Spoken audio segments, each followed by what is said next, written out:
তো নমস্কার প্রিয় বন্ধুরা, আরও একটা নতুন ভিডিওতে আপনাদেরকে স্বাগত জানাই। তো অবশেষে পশ্চিমবঙ্গের West Bengal central school service কমিশনের তরফ থেকে নতুন করে যে আপার প্রাইমারির প্যানেল লিস্ট প্রকাশ করার কথা ছিল, তো সেটি আজ পাবলিশ হয়েছে। তো কীভাবে দেখবেন, ওয়েস্ট বেঙ্গল সেন্ট্রাল স্কুল সার্ভিসের ওয়েবসাইটে যাবেন, তারপর দেখুন click here to view the panel, এখানে আপনারা ক্লিক করবেন।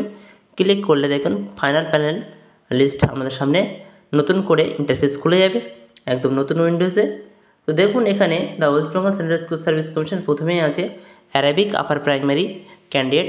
তো এখানে সর্বোচ্চ নাম্বার দেখুন কত পর্যন্ত ক্যান্ডিডেট ডাকা হয়েছে, 68.5333। তো এই ক্যান্ডিডেটদের ডাকা হয়েছে টোটাল 100 নাম্বার ওপর ভিত্তি করে। কী নাম্বার দেখুন, মাধ্যমিক, উচ্চ মাধ্যমিক এবং বিএ, বিএসসি, বিকম আমাদের যে সাবজেক্ট আছে সেই অনুযায়ী কিন্তু আপনারা যে ডিগ্রি কোর্স করেছিলেন সেই অনুযায়ী কিন্তু নাম্বার আছে 20। আর প্রফেশনাল কোয়ালিফিকেশান, অর্থাৎ প্রফেশনাল কোয়ালিফিকেশানে আপনারা বিএডে কত মার্কস পাবেন টোটাল 10-এর মধ্যে, সেটা কিন্তু ধরা হয়েছে। এছাড়া টেট ওয়েটেজ, আর টেট ওয়েটেজে আপনাদের নাম্বার থাকছে 40, আর পার্সোনাল টেস্টে ধরা হয়েছে 10। তো এই হচ্ছে আমাদের টোটাল নাম্বার। টোটাল 100-এর মধ্যে 68.533 যারা পাবেন তাদের কিন্তু লোয়েস্ট 68.533 ক্যান্ডিডেটদের অ্যারাবিক ডাকা হয়েছে বেঙ্গলি মিডিয়ামে, ঠিক আছে। তো এখানে যারা স্থান পেয়েছেন তারা অবশ্যই আপনারা নাম বা রোল নম্বর দিয়ে সার্চ করে কিন্তু পেয়ে যাবেন। এর পাশাপাশি বলে রাখি, পরপর কিন্তু সমস্ত সাবজেক্ট প্রায় 886 পাতার কিন্তু প্যানেল লিস্ট প্রকাশিত হয়েছে বিভিন্ন সাবজেক্টের, আপনারা দেখে নেবেন পরপর স্ক্রল করে করে, ঠিক আছে। অথবা ওপরে সার্চ বারে, মেনু বারে আপনারা ডাউনলোড করার পরে দেখে নেবেন, সাবজেক্ট লেখার সঙ্গে সঙ্গে সেই সাবজেক্ট এসে যাবে।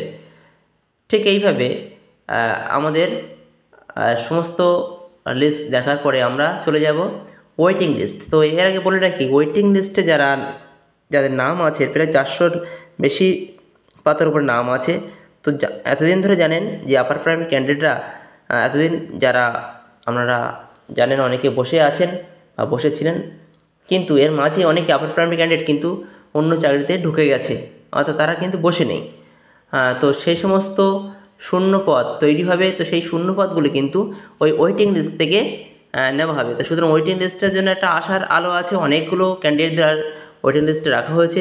তো কীভাবে ওয়েটিং লিস্ট দেখবেন, তো দেখবেন একদম ওয়েবসাইটে এসে click here to view the waiting list বা ওয়েট লিস্ট, তো এখানে ক্লিক করলে কিন্তু পুরোপুরি ওয়েটিং লিস্টটি আপনাদের সামনে খুলে যাবে। তো সেখানে আপনার নামটি আছে কি না অবশ্যই দেখে দেবেন। আগে প্রথমে দেখবেন মেরিট লিস্টে আপনার নাম আছে কি না টোটাল, তারপরে যদি না থাকে তাহলে অবশ্যই আপনি চলে আসবেন একেবারে ওয়েটিং লিস্টে, সেখানে নামটা দেখবেন। এর পাশাপাশি বলে রাখি, কাউন্সেলিং শুরু হবে। কাউন্সেলিং পর্ব খোঁজ রাখবেন যে আপনারা কতজন ক্যান্ডিডেট উপস্থিত হচ্ছে না, ঠিক আছে, অর্থাৎ কতটা শূন্যপদ খালি থাকছে। তো সেই শূন্যপদে প্রথম দিক থেকে, অর্থাৎ 1, 2, 3, 4 এরকম সিরিয়াল নাম্বার অনুযায়ী কিন্তু ওয়েটিং লিস্ট থেকে ডাকা হবে। অর্থাৎ তো এই আজকের টপিকটা এই পর্যন্ত। তা ভিডিওগুলো কেমন লাগছে অবশ্যই আপনারা কমেন্ট করে জানাবেন। যারা চ্যানেলটি নতুন অবশ্যই সাবস্ক্রাইব করবেন এবং বন্ধুদের মধ্যে শেয়ার করুন। বিভিন্ন ধরনের চাকরির খবর কিন্তু অবশ্যই আমার চ্যানেলে আপডেট পেয়ে যাবেন।